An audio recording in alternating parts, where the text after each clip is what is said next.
Hey guys, in this video, I'll show you how you can fix Google reviews not showing up publicly.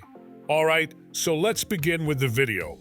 First, open the Google Maps app on your mobile device and make sure it is updated to the latest version available. After that, sign into your account and you will be redirected to the home page. Here, tap on the Contribute icon in the bottom tray of icons, and all of your reviews will be displayed on your screen. If you can't see them, then make sure to sign into the correct Google account.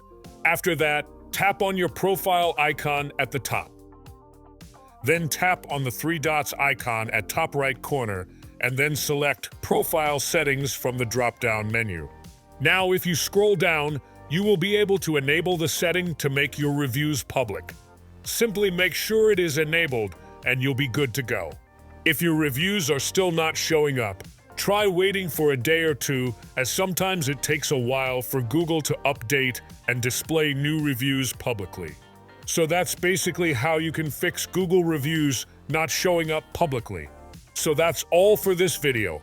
Consider subscribing if you find it helpful, and I'll catch you in the next one. Thanks.